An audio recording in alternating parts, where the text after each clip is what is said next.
Hello, good morning, good afternoon, good evening. I hope you're all doing well this fine Tuesday. It's 9:30 p.m. here in the UK. And while Carl's away, I can do nightly live streams. This is going to be the last one on the Kohberger files. This is the last set of interesting stuff that I found in the Moscow PD documents. We got at least a member for 28 months from Poland. Wow, thank you so much. Thank you. Yeah, so this is going to be the last set.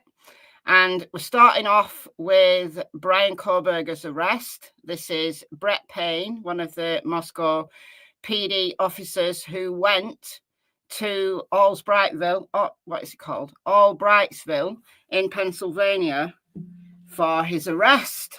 And he was there when Bryan Kohberger was questioned. So there's an account from Brett Payne in the documents. We're going to start with that. And then there's a few other things that I just find interesting. Some from the defense and discovery and just a few other odds and bobs that we'll do as well. But we're going to start us off with Bryan's arrest. It's very interesting. We'll say a couple of hellos first, shall we? Hello, Mandy. Hello, we got Holly, we got Nicola, we got CW yet. Don't forget to like and subscribe. Trying to get to 100,000 subscribers by the end of this year. I'm pushing it hard. I'm pushing it. I can get there. I can get there. If people who watch my videos who are not subscribed, if they subscribe and it's completely free, then I'll get there. BGOG, hello. True Crime Snoopy. As time goes by, what else we got in? We got Carrie, we got Kirsten, Cheryl, Dawn, we got Vicky, we got Mimi, we got Pedder Claudio, I think. We got Beth, we got CR, we got Amy Lou. Who else? We got Mel, we got Aquamarine, we got Stardust, we got Luna Thelio, maybe. Who else we got? We got Deborah, we got Sailor Mom. All right, I'm going to stop there. But hello, everybody. All right, let me share my screen, and then we can get straight into this. Straight into it. Let's get straight into it. Here we go. So this is Brett Payne writing about what happened in Pennsylvania. All right. On December 29th, 2022, ISP Detective Sergeant Gilbertson, FBI Special Agent Shirley, and I, Brett Payne, arrived in Albrightsville, Pennsylvania, in preparation for the service of the arrest and search warrants for Kohberger and his family's residence at blank Albrightsville, Pennsylvania. After several coordination meetings, Detective Gilbertson, Special Agent Shirley, and I drove to the Pennsylvania State Police Barracks at Stroudsburg, Pennsylvania, to wait the arrival of Kohberger after his arrest and to interview him upon his arrival. So it doesn't look like Brett Payne was actually there for the big deal, the big arrest. But he comes in afterwards. So at approximately 2 a.m. on December 30th, Kohberger was brought to the Pennsylvania State Police Stroudsburg Barracks and placed in an interview room. The interview was recorded on the built-in video camera system at the barracks, as well as Detective Gilbertson's pocket recorder. Detective Gilbertson and I, where the interviewers present, this is a summary of our interview with Kohberger. It's not a verbatim transcript of the interview. A full interview transcription will be attached to this case file. We don't have the full interview transcript. I wish we did, but we don't. They're not in the files.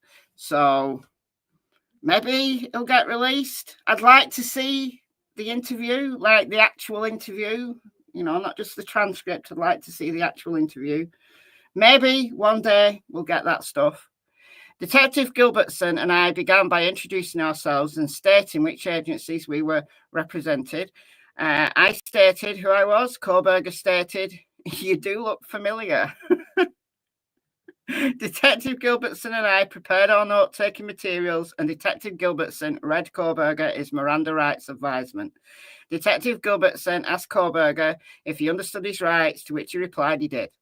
After collecting Kohberger's personal information and inquiring about any medications, Detective Gilbertson and I began to speak to Kohberger.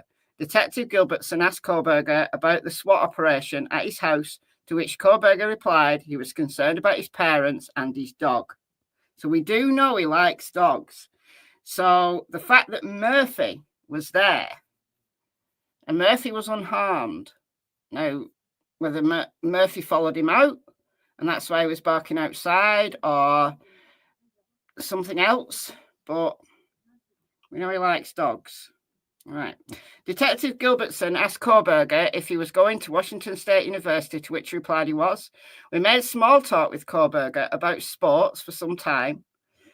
Oh, we got A to Z. Thank you so much for gifting 10 membership. We've got BGOG, we've got Lisa, we got Geeked, we got Betsy by the Sea, Sailor Moon, Dina, Warfare, maybe. Sandy, Nicole, and Michelle. Welcome you all. And if you've never been a member before, go and check out the members area. We've got a bunch of stuff in there. And if you have been a member before, welcome back. Thank you, A to Z, for the kind memberships. Thank you so much. All right. Where were we at? All right. So we made small talk with Kohberger about sports for some time. Kohberger stated he didn't follow WSU football much, but was a baseball fan. Detective Gilbertson asked Kohberger if he had only been at WSU for one semester. Kohberger confirmed this and said he came to WSU with his father on July the 1st. Kohberger then went on to say that he was a first-year PhD student in criminal justice and criminology. Detective Gilbertson asked Kohberger what the process was to apply for a PhD. Kohberger stated he applied at two places, UC Irvine and WSU. Kohberger said he was going to graduate with his master's in criminal justice from DeSales and was inspired. Kohberger then asked if it was okay to engage in small talk like we were, to which we replied it was. I'm guessing Kohberger wouldn't like the small talk. I'm guessing Kohberger would want to get into the nitty-gritty. He doesn't strike me as being a small talk kind of guy. So, is it okay to be engaging in this small talk while I'm being interviewed for a quadruple murder? Is it okay? Is that okay with you? Can you imagine? After briefly mentioning he was strengthened by the fact his mother and father were okay, Kohberger said he applied to two aforementioned schools because they did not require the GRE exam. I don't know what that is. Kohberger then spoke about the GRE for a brief time and then said he was accepted by WSU. So, unfortunately, for that part of the world, he was accepted by WSU. I bet WSU regret it now, but too late. Detective Gilbertson then asked Kohberger what led him down the road of becoming a professor. Kohberger stated it was because he loved being in college and stated knowledge was far more important to him than money. Kohberger added WSU had a good program to study under and then said, "You guys know all about this, more than likely." Kohberger then asked questions about the University of Idaho and other Idaho universities before stating he didn't know much about Idaho or Washington and had not left the tri-state area much. Kohberger then returned to speaking about his focus on learning and how he thought he could obtain his doctorate degree. Kohberger then said he recently returned home to see his family. All right, so I wonder whether Kohberger is still thinking about doing his doctorate. They can do study and stuff in prison, can't they? Well, you never know. Detective Gilbertson then asked Kohberger about his time at DeSales University. Kohberger spoke for some time about his time at Northampton Community College and DeSales. Kohberger then spoke about how he became interested in criminal justice and stated he thought about being a police officer, but did not want to make that commitment unless he was absolutely sure. Is it because you got turned down, Bryan? Is that why? Kohberger then continued to speak about his education and universities. Kohberger also spoke more about the process to get into a PhD program and how competitive it. He absolutely has no. He's no shame, this guy. What does he think? That the SWAT team went in, brought the doors and the windows down to get into him just for a chat? What a cool customer this guy is. Cool customer. Does Purple AJ still come here? She does sometimes, yeah. WTHR13 did an update on Hayden. Who's Hayden? Hayden who? Lisa, member for 32 months. Thank you so much for being a member for that long, nearly 3 years. Digging through these files, it's been interesting. There's some interesting stuff in here. Lots of them are just like saying things like, oh, I got an email back from this company or that company regarding the search warrant. And they're not so interesting, but these are. All right, where were we at? All right. So Detective Gilbertson then asked Kohberger about his move to Washington. Kohberger said he drove cross-country and wanted the challenge of driving cross-country and experiencing it with his father. Kohberger said he took a different route back home with his father for Christmas break to avoid snow. Kohberger spoke about his travels and the risks of such travels in winter. Oh yeah, big risks. Kohberger then began to speak about the beauty of the environment and its relationship to God and a higher power. Okay, I can see he's gonna find God big time in prison. He's got the rest of his life to find God. However, he's not going to be seeing much beauty in his environment. The most he's going to get is maybe a look up at the sky when he's in the exercise yard. And I doubt that it's going to, be stargazing type material, is it? No, I don't think so. I think his stargazing days are over. Yeah, okay. We spoke about this for some time, and Kohberger said he was raised Christian, but was always a skeptic, except when confronted with the beauty of the natural world. Detective Gilbertson asked Kohberger if he had ever been to the Pacific Northwest prior to coming to WSU, and Kohberger said he had not. I asked Kohberger if he and his father made any stops along their way to Pennsylvania. He told me they visited Colorado, but the main goal was just to drive. Kohberger then told a story about seeing an unmarked police car near Kansas City speed up behind him, catch up to another vehicle, and then turn on its emergency lights, then drive away. Kohberger thought this was strange and was unsure why it had occurred. Dear me. Well, yeah, maybe because he was nervous. Thinking, oh, shit, there's the police. He looked pretty shocked when they stopped him, for the traffic violation. They warned him. They stopped him twice, I think, on the way back for driving too close to a car behind, I think it was. I think that was in Indiana, though, wasn't it? Detective Gilbertson then asked Kohberger about a job he mentioned. Kohberger stated he was a teaching assistant. Kohberger then talked about how busy he was and how the funding package that comes along with being a teaching assistant is what makes the extra work worth it. Well, he wasn't doing so well as a teaching assistant. Wasn't doing so well at all. They were having to deal with him. They were having to get an intervention going or some such. Kohberger then discussed ongoing projects with WSU PD and Pullman PD. Kohberger spoke more about how being a TA is essentially assisting with professors and the department.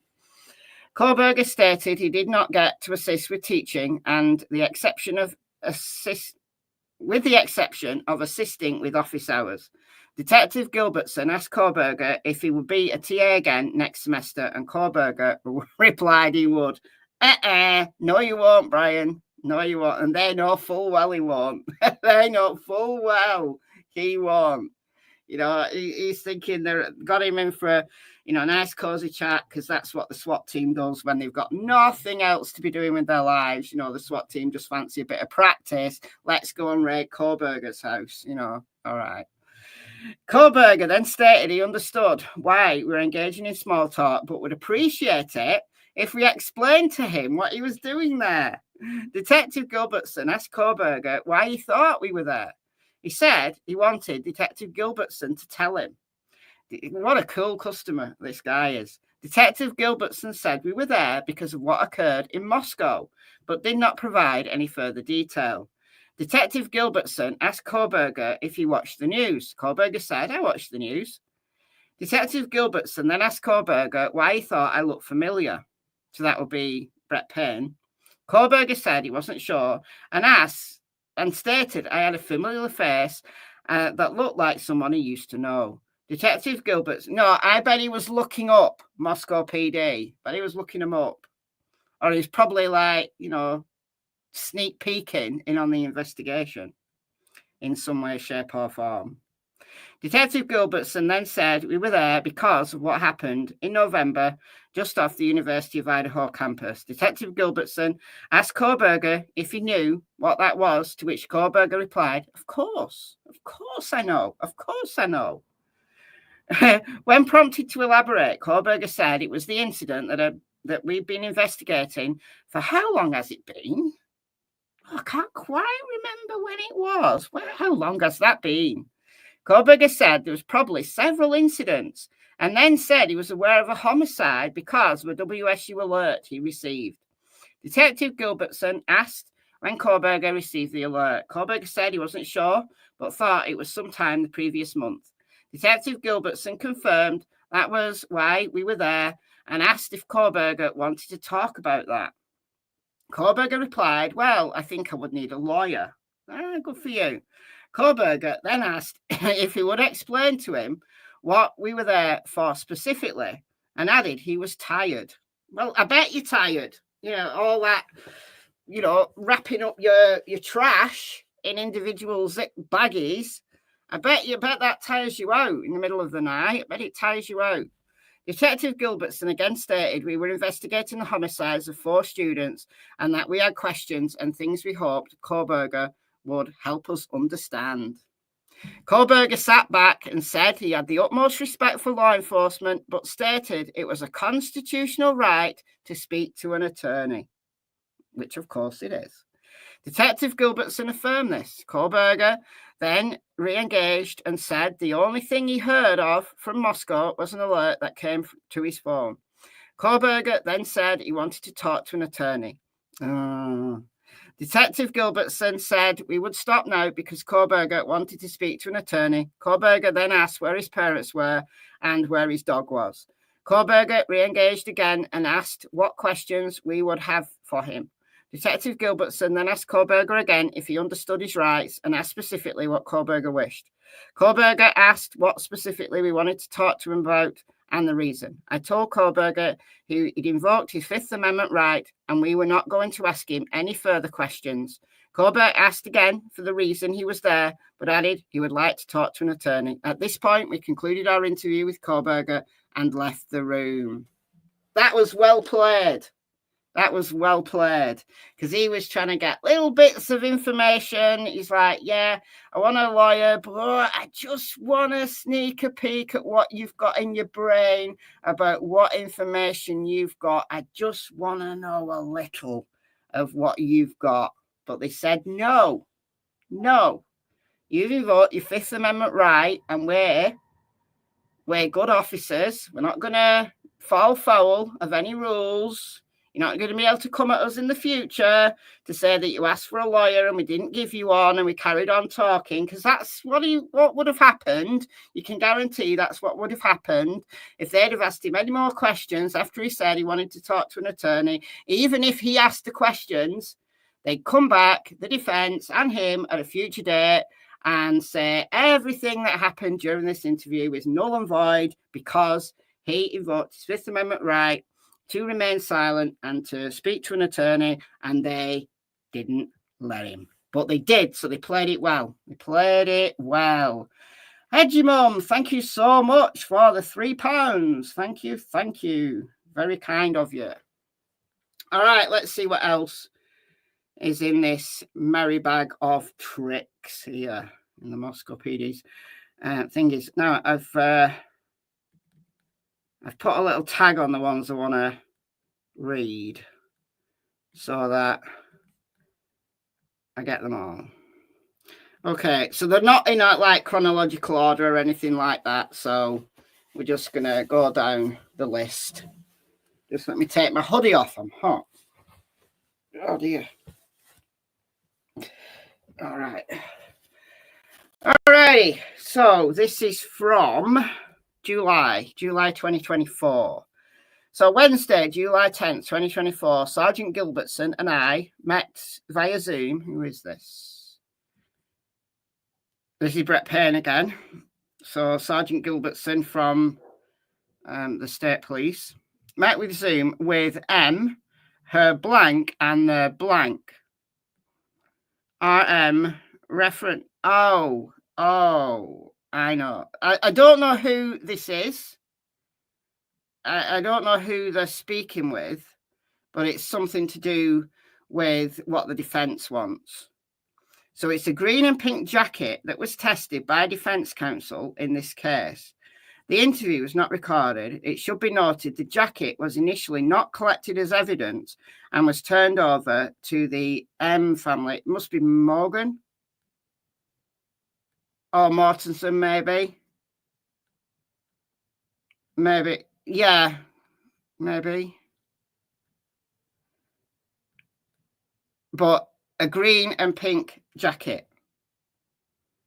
Not tested as evidence, but the defence wanted it testing. So again, it's interesting to see what the defence had in their minds. And going through these files, all 314 of them, I've been aware of, in my head, I've been thinking, well, is this something related to these alternate suspects that the defence were going to play? And I'm not sure who this is, the M family. It's either Morgan or Mortensen, isn't it? Potentially. Okay, so it was turned over to the M family as personal property. The box the garment was in later returned to MPD upon Defence Counsel request. I asked M if she had seen the jacket in question. M told me the jacket did not look familiar at all, and her mother stated the same thing.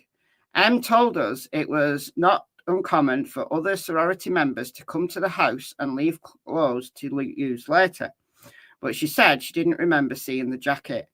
M did not have any further information on the jacket, so we ended our interview. So I don't know why the defence wanted to test that particular jacket.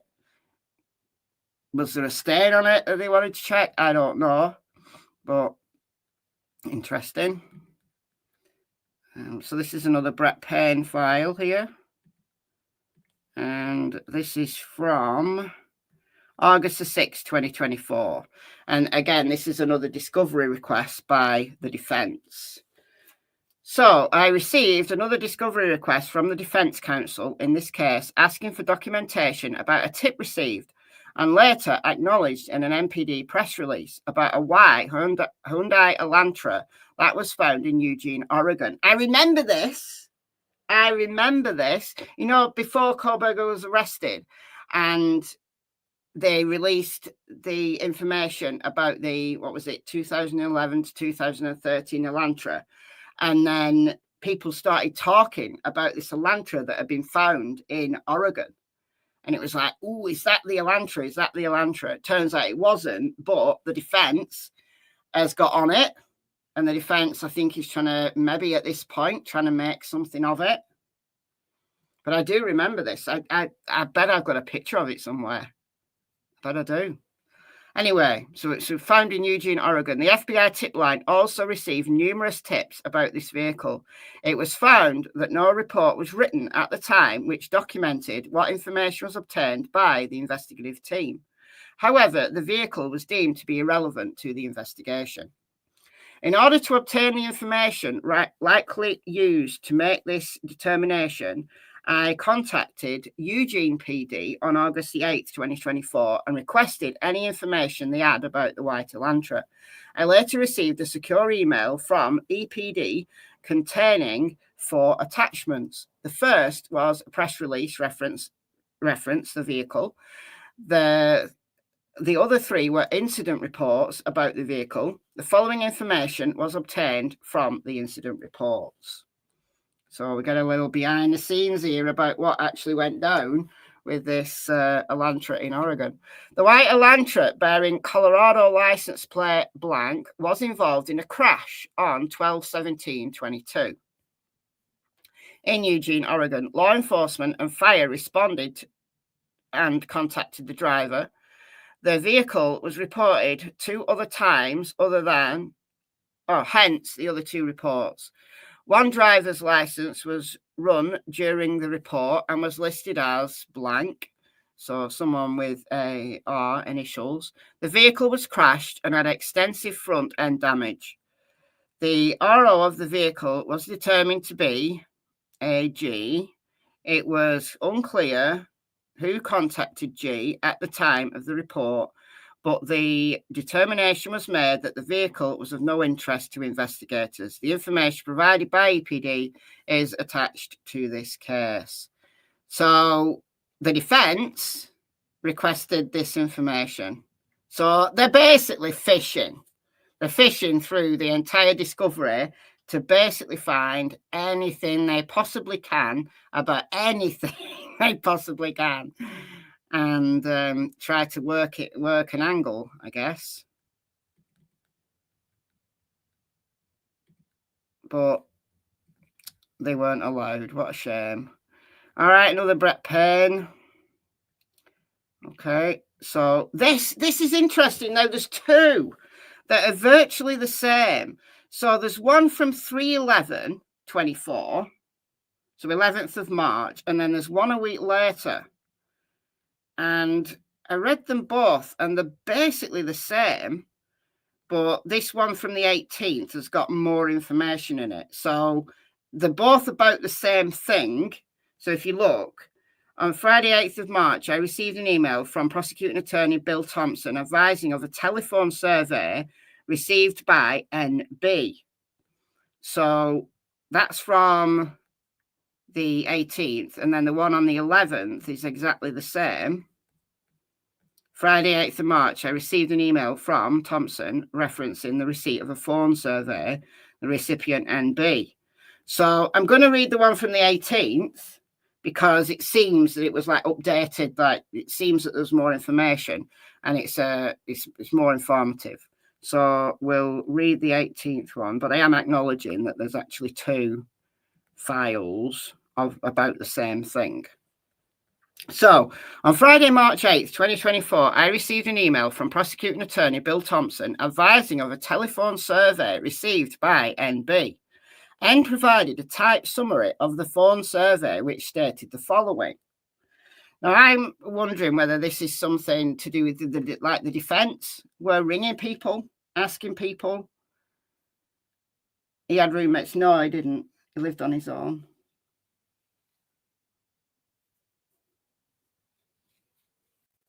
No, Kohberger didn't have roommates. He lived on his own. Definitely lived on his own. Who would live with him, honestly? Okay. So this phone call lasted 18 minutes.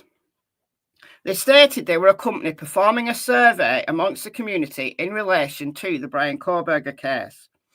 They verified if I was a Latah County resident, so this is coming from NB,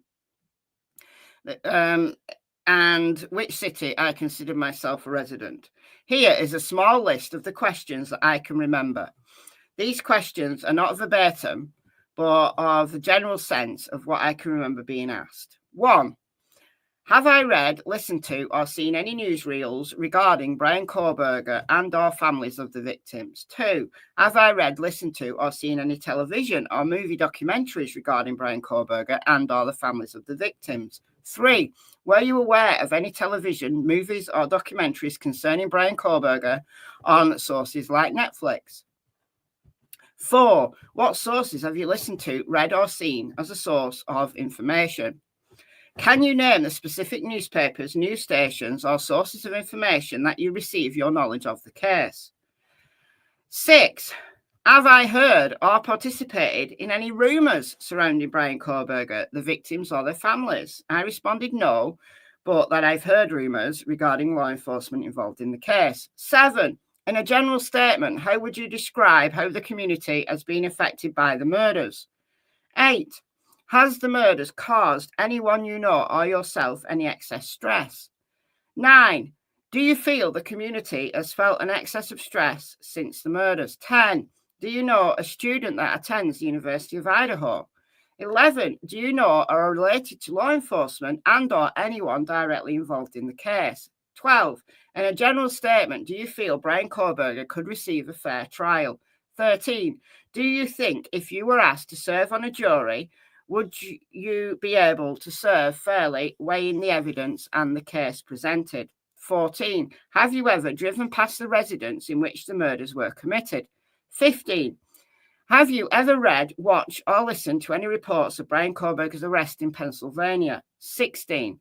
How would you describe how closely you've been following the Bryan Kohberger case? So for somebody to remember like these questions that specifically and then contact the police, it must have been something that, you know, they were really concerned about.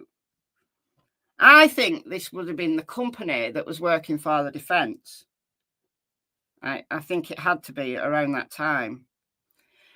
So again, this is MB's words. I can't remember much more, but I felt the questions were sometimes redundant, just changing some words here and there. And they were focused on my personal opinion and my opinion of the community surrounding both the victims, their families, and Bryan Kohberger. There were several questions regarding if I felt Kohberger could get a fair trial and if I felt I could impartially or fairly sit on a jury. The questions were just worded differently, but that was the general sense that they were trying to feel out from my responses.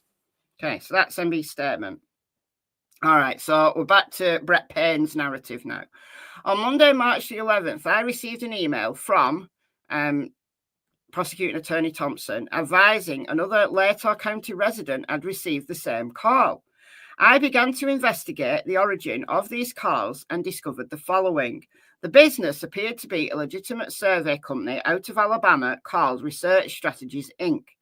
Their website, www.researchstrategiesinc.com, stated the company specialized in the public opinion surveys and post-trial jury analysis, amongst many other types of phone surveys. The phone number to call Miss M shows on their Better Business Bureau website for the same company out of Alabama.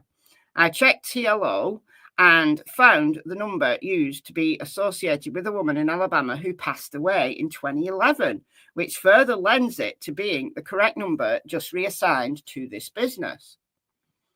I spoke with Mrs. M on Monday, 3/11, and she stated she received the call at approximately 4:51 p.m. the day prior. So this is the other person who received the call.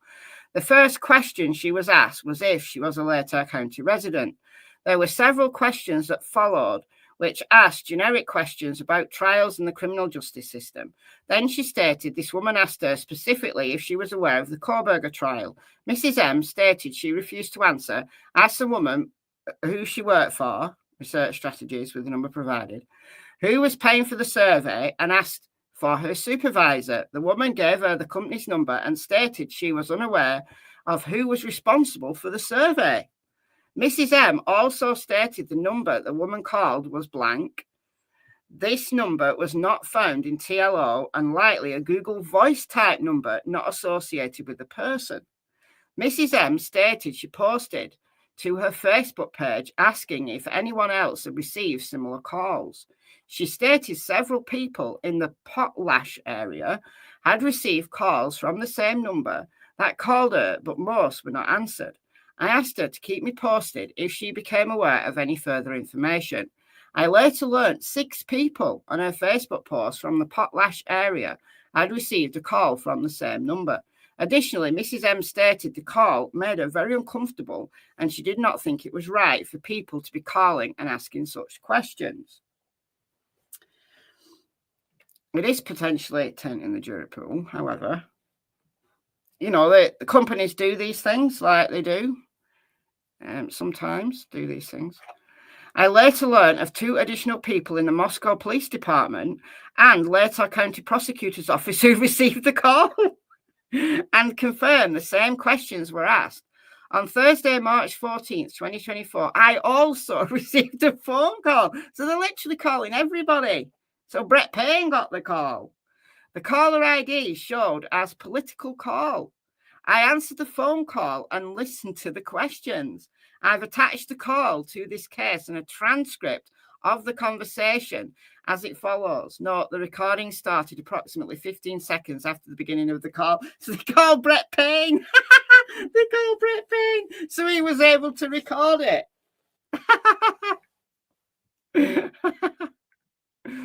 Payne. Blank. Okay. Caller.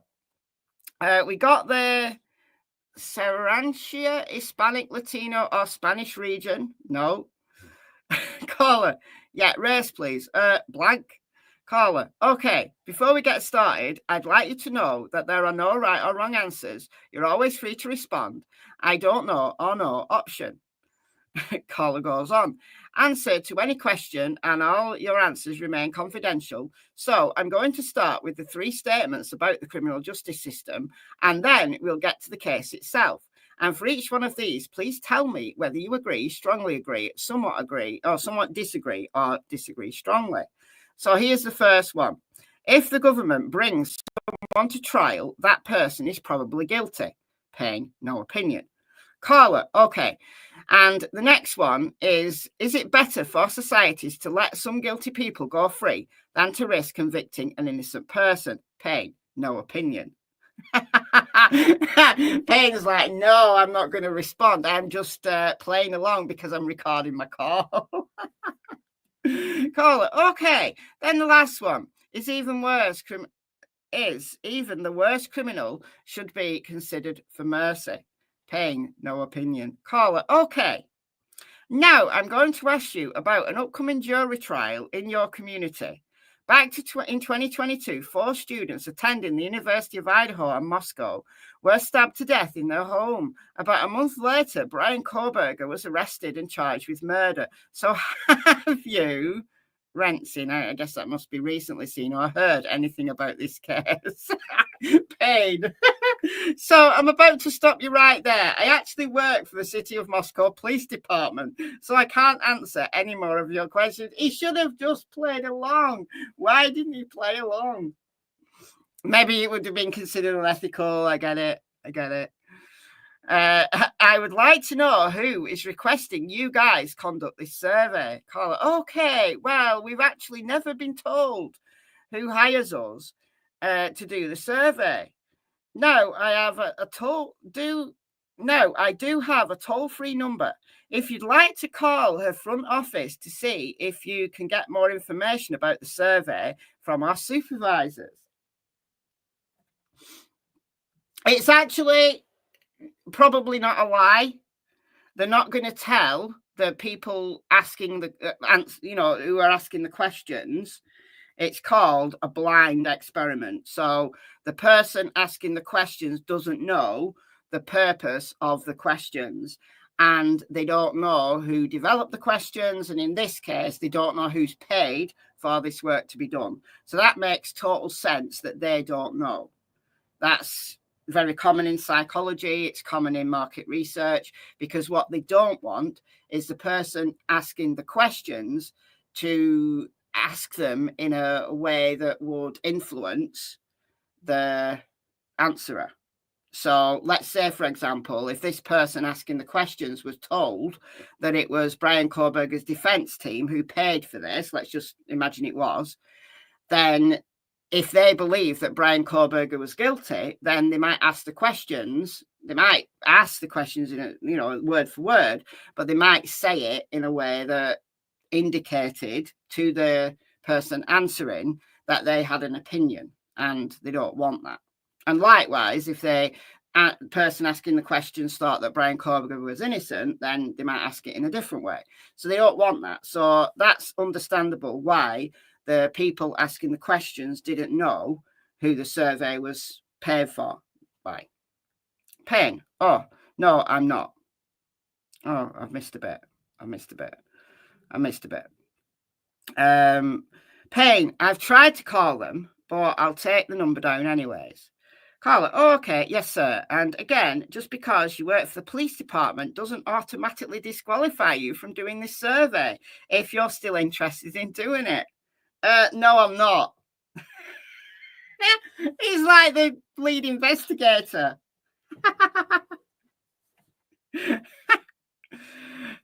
Carla, oh, okay, all right. That doesn't give you the answer, but yeah, our toll-free number is blank, and we're research strategies, and I can also give you our website if you want. I already found it, actually, believe it or not, because I'm a detective. Oh, okay. The researchstrategyinc.com. Yeah.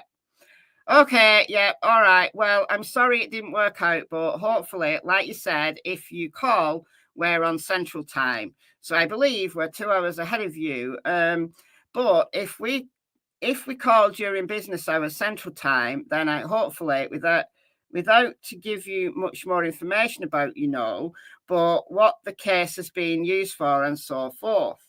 Payne. Okay, can I ask how many people you guys have been requested to call? Like how widespread this survey is? Carla. That I unfortunately don't know. We're kind of told everything that on a need-to-know basis here in the cubicle. So yeah, I got you don't know many even, this doesn't make sense. So yeah, I got you don't know how many even we're supposed to get as far as like complete surveys and everything. Payne, how many have you called alone? Do you have any idea about the number? Carl, yeah, I don't really have a number, and I can say we've been working on this for 2 weeks now, and we're just like 3.5 hours a night for 2 weeks. So not everybody wants to do the survey, of course, but right, I get people don't live in the county too. That's a whole other thing, right? Payne, certainly, yeah. Carl, okay, well, appreciate your time, sir. Payne, yeah, don't mean to be rude to you or anything. Just wanted to be upfront with I can't answer any questions or anything, and I wouldn't prefer to do that if I could.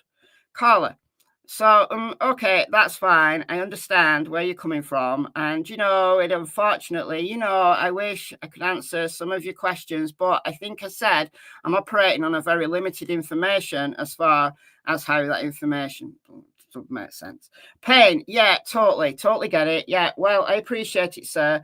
Thanks for giving me what information you could, and I'll reach out to that number, see if I can get some more info. Okay, great. All right. Well, again, I hope you have a good night, and it was nice talking to you. Hey, you too, take care. End of transcript. I attempted to call the number provided and was greeted by a telephone prompt. I was unable to connect with anyone in order to ascertain any further details from this company. It would appear the survey is relatively widespread, asks the same questions, and originates with Search Strategies Inc. I will add additional reports as they are received. So that's the 18th of March one. The 11th of March one doesn't have that that transcript, where they actually call Payne. So the rest of the information is pretty much the same though.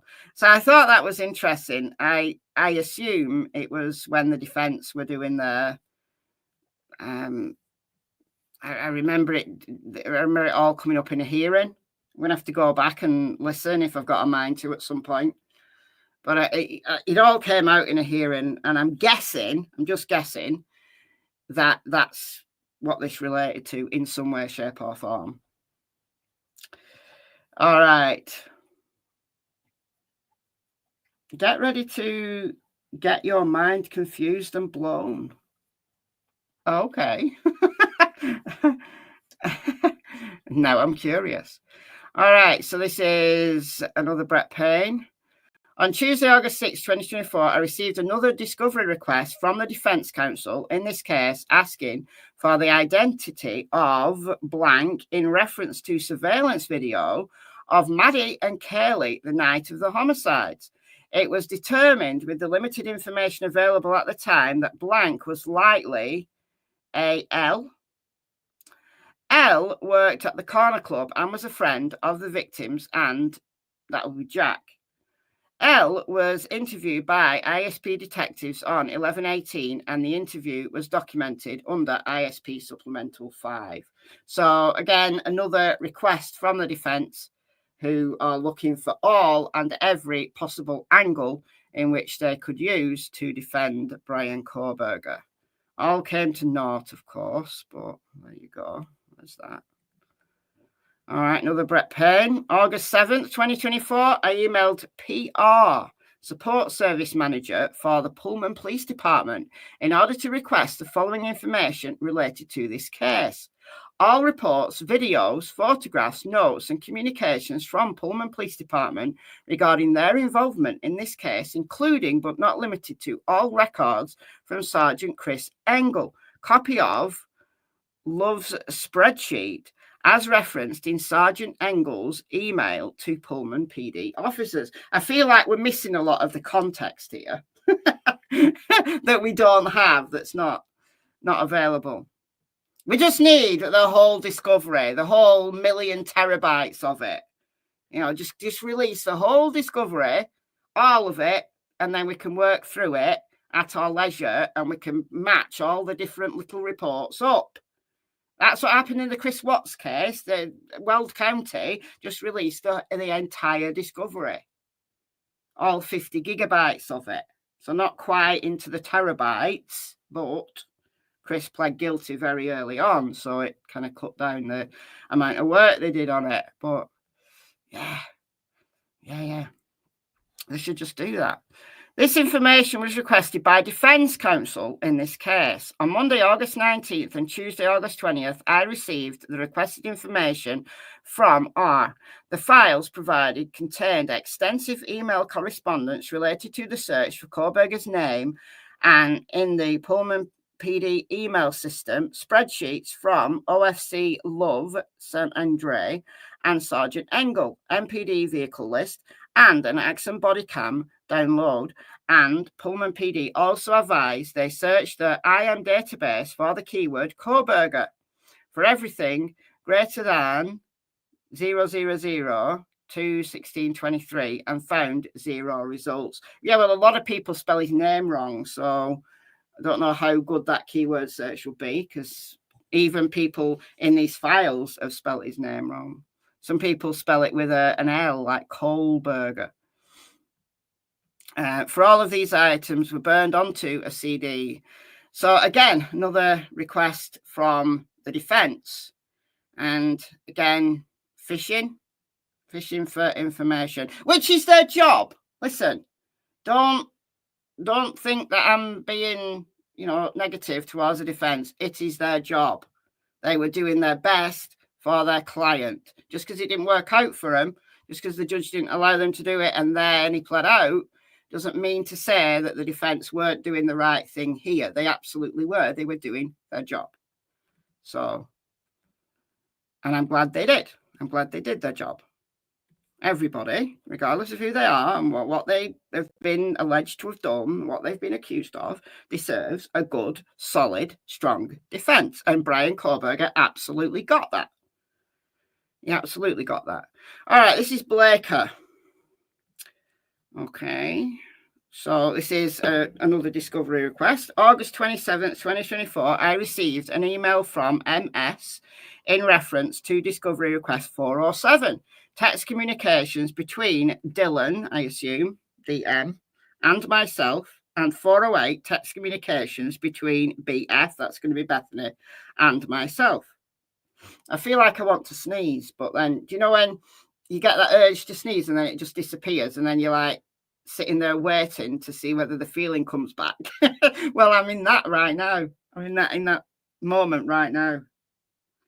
Anne did her job. She absolutely did her job. She did. I went through my phone and found the text conversations I had with Dylan and Bethany back in 2022. I took screenshots of the text. I have electronically attached them to this case file. I've also sent digital copies to M for discovery purposes. So Sergeant Blaker, or Captain Blaker as he became, doesn't delete his text messages. Interesting. All right. Well, it's an ongoing case, so of course he's not going to, is he? In an ongoing case. Okay, so we just got, I think, one more in this file. Oh no, we got loads. I was gonna say I thought we only had one more, but we've not. We've got loads. This is the last file, so they don't appear like, some of the files don't appear to be like in any like order. There's just like random stuff in, but these later ones, they're all related to after, afterwards, mainly related to after. All right, so this is Brett Payne again. August 21st, 2024, I received an email from Deputy Prosecutor Ashley Jennings containing a link to a recent inmate transport wherein one inmate mentioned Kohberger. Oh, there's a couple of these. I accessed the secure link and watched the video. The male inmate, blank, is being transported to southern Idaho and was talking to a female inmate, blank. So these inmates are chatting whilst they're being transported, don't realise that they're on camera, and they're just having a chat. All right. During the conversation, blank stated he was housed in Max security, to which blank replied, "Oh, you were in there with Kohberger." Blank stated he was. Blank asked, "How is he?" Blank stated, "A fucking weirdo." Well, you got that right. Blank continued to say if he wasn't worried about further legal repercussions, he would have physically assaulted Kohberger. Would he have been able to get to him? Blank then asked blank if Kohberger did it, referencing the homicides. Blank affirmed this statement and added he had pretty good judgment of people and that his Kohberger's eyes tell a story. That was the extent of the conversation about Kohberger. Based off of the limited information conveyed by blank and the fact that he did not mention speaking to Kohberger about the homicides, there will be no further follow-up. This inmate could tell he did it because of his eyes. All right. Okay. All right, we got another one here. This is another inmate. Okay, Brett Payne. On Monday, September 16th, 2024, I spoke to blank. Blank was an inmate at the Elantra County Jail at the time and had been housed next to Kohberger since August of 2024 until Kohberger's transport to Ada County on September 15th, 2024. I was made aware by Detective Vargas that blank spoke about Kohberger while on a phone call with his mother. So they're intercepting the phone calls to see whether they're all talking about Kohberger. I responded to the Elantra County Jail and spoke to blank. I began by asking blank what he thought of Kohberger having to live next to him. Blank told me Kohberger was highly intelligent and polite for the most part. Blank told me Kohberger would often question him about his past criminal offences. Oh, well, this is perfect for Kohberger. He can be interviewing them all for his little survey. He can be interviewing all from his little survey. and why he was in the maximum security wing of the jail. I asked Blank what he thought of Kohberger's intelligence. Blank stated Kohberger was the smartest person he'd encountered while in confinement. Okay, well, that's going to big up his ego, isn't it? Blank told me Kohberger quickly became annoying because of some of his habits. He told me Kohberger would wash his hands dozens of times each day. Well, he did have OCD, and I'm guessing that jails are not the most hygienic of places. So it's going to be triggering him, isn't it? And would spend 45 minutes to an hour in the shower. Are they allowed to? Are they allowed to spend that amount of time in the shower? They're not just like randomly, allowed to go to the shower when they want, aren't they? They're given specific times. So interesting. I asked Blank if Kohberger slept at night. Excuse me. He told me Kohberger would be awake almost all night and would only take a nap during the day. Blank said he could hear Kohberger moving around all night, which also no, he did. I asked Blank if Kohberger ever lost his temper. He told me on one occasion Kohberger was video chatting with his mother, which Blank said he did for hours each day, while Blank was watching sports. Blank said, "You suck," to one of the players on the team, to which point Kohberger immediately got up, put his face to the bars, and aggressively asked if Blank was talking about him or his mother. Blank said this was the only time Kohberger lost his temper. I asked Blank if Kohberger had mentioned anything about the crimes he was charged with. Blank said Kohberger did not mention his alleged offences at all. Blank also told me Kohberger was excited to move to Ada County. Blank stated he had served time at Ada County and noted he did not think Kohberger would like to be there. I thanked Blank for speaking with me and advised him to notify later county detention deputies if he remembered anything else. Oh, that's good. That's a good one. That's a good one. All right, what have we got here? This is another Brett Payne.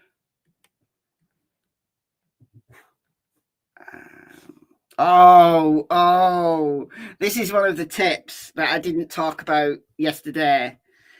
I wanted to leave some of them for tonight. All right, so on Monday, November the 11th, 2024, I was notified via an email from Sergeant Gunderson that a woman named H.H. I wonder if anybody can guess who this might be. I have no idea who it is. H.H. had called Whitcomb with information relating to this case. More specifically, she alleged she could exonerate Kohberger. H hung up with dispatch prior to them gathering further information. The call notes were as follows. Caller is advising that she's trying to reach the attorneys for Bryan Kohberger. She was a mandated reporter / victim advocate and is advising that she has information that would prove his innocence. Well, where is she now? Where is she? She sent the attorneys a letter on to reach someone that can confirm they are representing Kohberger. Attorney and Taylor law officers. I called H when I returned to duty on November 14th, 2024. I advised her of who I was and asked if she could relate the information she claimed to have. H told me she sent a letter to Ann Taylor's office with the information and would not disclose what she knew to me. I advised her it was my obligation to learn of possible exculpatory evidence. She told me she had never met Kohberger or spoken to him. Okay, but she knew he was not the person who committed the murders. I attempted to explain why it was important for me to know the information she had, but H would only tell me to do a Freedom of Information Act request so you can learn my maiden name. Oh my God. She also stated if I did so, the FBI would immediately contact me. I asked her if she contacted the FBI, to which she replied she had not, but they would know as soon as I searched her name. Oh, it's not all about you, love. I'm sure that the FBI have got other things to think about than you and your maiden name. H then said she did not want any further involvement and hung up on me. based off H's inability or unwillingness to offer any information be substantiated. I would love to know what the letter was that she sent Ann Taylor. I would love to know. I would love to know. What's this exculpatory evidence that they kept behind, that the defense didn't bring up? If the defense really did have all this exculpatory evidence, well, I think they would have took the case to trial, don't you think? Don't you think? I think so. Okay. Another one from Brett Payne. This, I assume, now the name of it's blanked out, but I assume this is the park where Kohberger said that he was on the night, you know, the one he went to when he was stargazing. I can't think of the name of it. Why or something? Why Park? Something like that. But it's blanked out, so I'm not sure. But I think it has to be. So on Monday, December 9th, 2024, so this is really quite recent, I spoke with Park Ranger DM, the Park Ranger for blank. I asked him if he was the Park Ranger in 2022, and he said he was. I asked him what his normal routine was for the park. He told me he would check the park numerous times a day during the summer camping season, but the frequency of checking the park would decrease as the fall season proceeded and there were fewer visitors. I asked him if he remembered seeing anything suspicious surrounding the time of the homicides, and told me that he lives on site at blank and did not remember anything out of the ordinary. He told me he would close the gate most nights, but not always, and he would not lock the gate. I asked him if he ever saw any suspicious vehicles, to include a white Elantra, and told me he did not. And told me he did not remember any suspicious people in the area either. I asked him if there was anything about the time of the homicides that he thought I should know. He told me there was not. M stated there was not security cameras or anything else that he could think of that would be of help to the investigation. You would think, like a camping spot, that they'd have a security camera at the entrance. You know, you would think, but clearly not. So obviously, if this guy had seen Kohberger's car on the night of the murders, or, you know, in the nights after, then maybe that would be a place where he'd gone, not to stargaze, obviously, but to hide stuff. But this guy didn't see anything, and there's no cameras. So anyhow, interesting. Okay. All right, this is Vargas, Sonny Vargas. On April the 3rd, 2025, so this is really recent, I assisted TS and the prosecution team, so I don't know who TS is, and the prosecution team with reviewing the evidence in this case. A question was brought up if an Amandian vegan D3 and K2 vitamin supplements bottle, which had been seen in several photographs, had been booked into evidence. So Kohberger is taking D3 and K2, so vitamin D3 and vitamin K2, which vegans are recommended to take, actually, as a supplement. I don't take them. I've never taken them, and I'm fine. And I don't have low vitamin D, so I don't know what to tell you. Anyhow, Kohberger clearly was taking vitamin D3 and K2. I wonder whether he's getting his supplements. He needs to be taking a B12 supplement as well, which also I've never taken. And guess what? I'm not low in B12 either. I don't understand. My vitamin B levels actually are quite high. I was told that my folate levels were higher than normal. I don't know how, because I live on like junk. I don't know how. Anyhow, so a Mandian vegan D3 and K2 vitamin supplements bottle, which have been seen in several photographs. I don't know what these photographs were of, like Kohberger's apartment, or I don't know. I'd been looked into evidence. S stated it had not. S checked with Detective Payne and was informed the vitamin bottle was still located in the trunk of Kohberger's white Elantra. So he must have taken his supplements bottle with him when he went to Pennsylvania and not taken it out. I broke the evidence seal on the driver's side door of the Elantra and opened the trunk with the release lever, also breaking the evidence seal on the trunk. I located the Amandian D3K2 vitamin bottle in the trunk in a plastic Ziploc baggie. In a plastic Ziploc baggie? Why are you keeping your supplements in a plastic Ziploc baggie? Why wouldn't you have them in a bottle? Like, isn't the bottle like secure enough? Does Kohberger Ziploc baggie everything? Is he really that OCD? I collected the bottle out of the trunk, counted the soft gel capsules in the bottle, 22 capsules out of 120, and booked the bottle into MPD's evidence.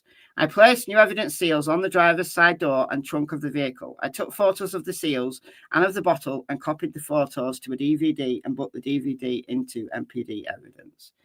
All right. Well, there you go. I don't know why that was important. That they wanted this bottle. Don't know why. That was really important, but anyway. Maybe they thought that it was something else in there rather than, D3, K2 vitamin supplements. Maybe they thought there was something else that was important. I have no idea. Like with these reports, they're interesting, but we only get like part of the story. Like we don't get the context. All right, this is Dustin Blaker. So this is the next to last one now. We're nearly there. May 22nd, 2025, I received an email from prosecutor Bill Thompson with a request for contact and LA. L wanted to report her daughter, EA, and one of her friends, AN, saw photos of them. Oh, these are these girls. Oh, yeah, I remember that. Like, these girls saw themselves on Dateline on pictures on Bryan Kohberger's phone.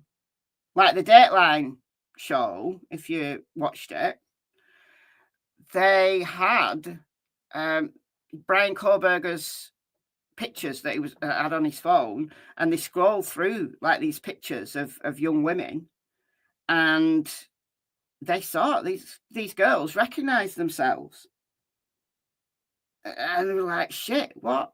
Okay. So these two girls saw photos of them on Dateline from the latest special in reference to the Moscow murders. I contacted Elle on May 22nd, 2025, and she responded and stated she would be available on May 23rd, 2025, but I was not able to contact her on that date. On May 29th, 2025, I called Elle and spoke to her by phone. Elle told me her daughter E watched the Dateline special, and when they were talking about photos of WSU students on Bryan Kohberger's phone, E was able to identify several of the photos of her and one of her friends, A, as being the photos reported to have been found on Kohberger's phone. Can you imagine how eerie that would be if you're just like watching Dateline and then you see yourself like on the phone of this killer who'd been stalking people? Like, oh, that's really unnerving, isn't it? Really unnerving.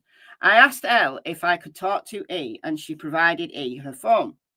E told me the following. E was a student at WSU in the fall of 2022 and was in a class where Kohberger was the TA. So he has got pictures of his students. And these are pictures like not in class or anything like that. These are pictures of girls having a good time, girls having fun, girls in bikinis, just having a good time. Imagine that, especially if you've been in one of the classes where he was the teaching assistant. Oh, that is so creepy. He was in a class with her friend A. A was interviewed by ISP Detective Jacob Schweck on March the 2nd, 2023. He told me she had never talked to Kohberger during the class, but he did sit in close proximity to her on the rare occasions he would attend class. He told me she thought Kohberger was socially awkward. Well, that's saying something. Yeah, what a creep. But was not able to provide me any other information about him. I asked E how she knew the photos were of her and A. He told me she watched the Dateline episode and she was able to tell the photos, which she believed were taken off of her Instagram account. He told me during 2022 her account was public, and this was possibly how Kohberger found her photos. So he's looking up the people that he's in class with, the people that he's teaching, the people that he's a TA of. Like, he's not the actual professor, but like the people he knows. Like, any one of those people could have been the victim. Oh, dear me. How creepy. How creepy. He was not able to provide any other information related to the case. Okay. That is creepy. Creepy AF. Last one. Very last one. Let's have a look. Amazon purchases. So he bought a whole lot of stuff, as well as the care bar. As long as the care bar knife, he bought a whole lot of stuff. I don't think these are related to the murders, but still. On June 26, 2025, so this is only like, a month ago, I searched through Kohberger's vehicle looking for the following items, which were on his Amazon purchase history, ordered on 6/20/2022. So June the 20th, 2022. So this would be just before he went to Washington State. So he's getting stuff ready for his journey, I would imagine. I previously looked up all the items ordered and had photos of what the products look like. So lead brand scissor jack, 1.5 tons, capacity ratchet handle saving strength design. EP Auto 14-inch heavy-duty universal lug wrench, 4-way cross wrench. A Dorman 926-021 spare tyre for select Hyundai Kia models. A worksite tyre inflator, air compressor portable, 20-volt cordless tyre pump with digital pressure gauge, rechargeable Li-ion battery and 12-volt car power adapter. An Orkich 20-piece tyre repair kit. This is all ready for his trip, like across country, isn't it? It's the right time, 6/20/2022. He arrived in Washington on July the 1st. So they were thorough, though. Like the fact that they've hunted down all of these things for a reason. This is all for a reason. Okay, Cartman warning triangle, dot approved, identical to United States, blah blah blah, reflective warning road sign. So in case he breaks down, he's got his own road sign. Okay, TS MPD evidence technician unlocked the secure garage where Kohberger's Hyundai Elantra was being stored. I took photos of the vehicle and the intact evidence seals prior to entering the vehicle. I opened the driver's side door and opened the trunk, using the trunk release lever, breaking both the driver's side door and trunk evidence seals. I took photos of the trunk and the items in the trunk. I removed all of the items from inside the trunk. I located the following items in the trunk, which matched the Amazon purchase items, and took photos of them. So, tyre repair kit in a black case, Cartman warning triangle, no brand scissor jack. I located a brand new spare tyre in the trunk, which did not have a brand name on it. There was a barcode sticker on the back of the rim with the product number, 9260-016. I searched the internet for this item and was directed to partseek.com, Dorman spare tyre. I searched the internet for Dorman 926021 spare tyre, and located a photo of the product on Partseek. Good God. I took multiple photos of the spare tyre and left it in the trunk. I did not find the following items in the trunk. So, a ratchet handle saving strength design, something, scissor jack, purchased with the scissor jack. So, a ratchet handle, not there. And then a 14-inch heavy-duty universal lug wrench, also not there. Now, had he taken them out and put them somewhere else, or what? Where he put them? Is it relevant? Don't know. Tire inflator, air pressure portable. Not there. I placed all the items I removed from the trunk, with the exception of the scissor jack, Cartman warning triangles, and the tyre repair kit, back into the trunk of Kohberger's car. I closed the trunk, driver's side door, and placed signed evidence seals on both. I took photos of the vehicle and the evidence seals. I put the items removed from Kohberger's trunk into evidence. S and I looked through the evidence which had already been removed from Kohberger's vehicle when first searched in Pennsylvania, and located the following. Okay, so we've got the ratchet handle, we've got the lug wrench, and opened item, blah, blah, looking for one of the above items and did not locate either, reseal the item. The one Amazon purchased item which was not located in Kohberger's vehicle was the tire inflator air compressor portable. Tire pump. With gauge. Don't know.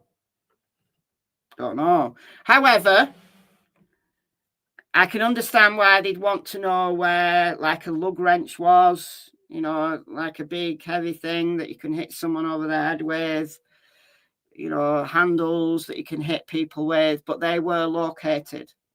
So again, it's one of those situations where it's interesting, but you want to know why. What's the backstory to all of this? It's like we have like a little tantalizing piece of information, and then we don't have anything that gives us the context about why they went back. Why were they, like, June 26th? So like really recent. They had to go back and locate some of the stuff that they knew he'd bought, but they wanted to know where it was. So they found everything except the tire pump. So wherever that ended up being, who knows? Who knows? Who knows? So all those things were put into evidence. And there we go. Done. Those are all of the interesting documents. Now, other people might think that some of the documents that I didn't talk about were interesting, but I think the rest, I went through them all, went through every single one, read every single one, but the rest were emails about search warrants and stuff like that. So, not going to read every single report when they're just, you know, I received this email from blah, blah, blah, and blah, blah, blah, and blah, blah, blah. So, yeah, it's interesting. Interesting, isn't it? Interesting.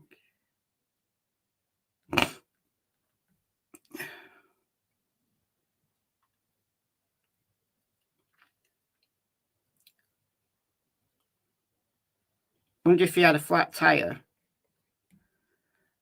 I think he bought a spare tire and the stuff to mend punctures because he was traveling across the United States like the week later.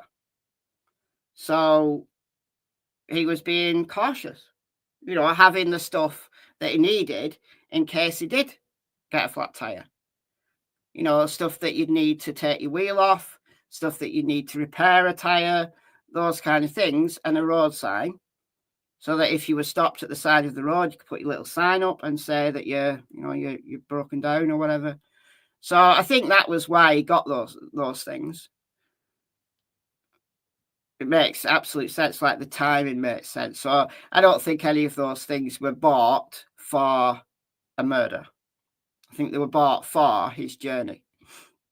But the thing that's interesting of all of this stuff is what triggered that going back to have a look. What triggered that need? It's like what triggered the need to go and find the vitamin tablets. You know what I mean? It's like, why? What was the questions that were that? Well, we're never going to know. We're never going to know those things. But it's just, you know, I've got an inquiring mind. I'm curious. So, yeah, there you go. So that's it. That's it from the 314 documents that have been released so far by Moscow Police Department. I think there's going to be more released. The judge is going through the sealed records to see what he wants remaining sealed for all time, and then what can be released. And also, we've only got the release of the Moscow PD. We've not got anything from the Idaho State Police. We've got nothing from the Pennsylvania Police. We've got nothing from either local PD or state police in Pennsylvania. We're never going to get FBI documents, I don't think, because they don't give documents out. So, you know, there's going to be parts of the investigation that we never see. We've not got any things like interviews, body cams. There's stuff that would be really, really interesting that we just don't have. And I think a lot of that will be released in due course. You know, think about the stuff that we would have seen if this case had gone to trial. You know, we'd have seen the inside of the house. We'd have seen everything. I mean, obviously, there'll be some things that the public wouldn't have been shown, like autopsy photos and things like that would have been shown to the jury and then, you know, not made public or anything like that, which I'm totally fine with. So there will be some things that always remain sealed. But if you think about the stuff that we would have had access to, and I think we should have access to that. You know, just because there wasn't a trial doesn't mean to say that we shouldn't have access to the stuff that they had against Bryan and against about the investigation generally.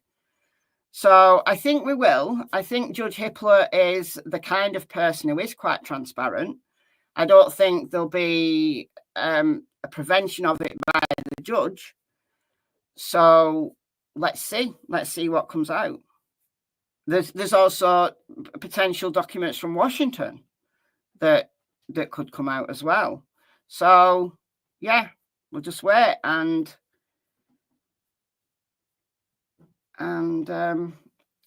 when new stuff comes out, I'll be here to talk about it. So that's it for now. But watch this space. There will be more coming up. I'm quite sure of it. All right, so what I'm going to do from tomorrow for the next few days over on Michelle Walks, so not on this channel, but on Michelle Walks, I am going to go through the Delphi files. So the transcripts that have been got by Teresa, Criminality, and Sleuthy Goosey and whoever else got this stuff going. But anyway, they got it going, and the full trial transcript was released, and I've got it, and I'm going to pick out some interesting segments from it. I'm not going to be reading the entire transcript or anything like that, but I just want to go through and just discuss some of the witnesses and look at what they said, how they were cross-examined, those kind of things. So that's going to be for the next few days over on Michelle Walks. It'll probably be around this time, like later on in the evening. So yeah. What is PAV? P-A-V. I have no idea, Thunderhorse, what PAV is. PAV, what is PAV? I do not know. Alrighty, so we had Lisa, who's been a member for 28 months. We had A to Z gifting 10 memberships. So welcome you all. We had Lisa being a member for 32 months. And we had Edgemum, who gave me £3. So thank you all. Thanks as always to the mods. And I will see you tomorrow. So there'll be a video on this channel. And then there'll be a live stream later on in the evening over on Michelle Walks related to Delphi. So be there if you're into the Delphi case. All right, guys, I'm out of here. I'll see you very soon. Bye, folks.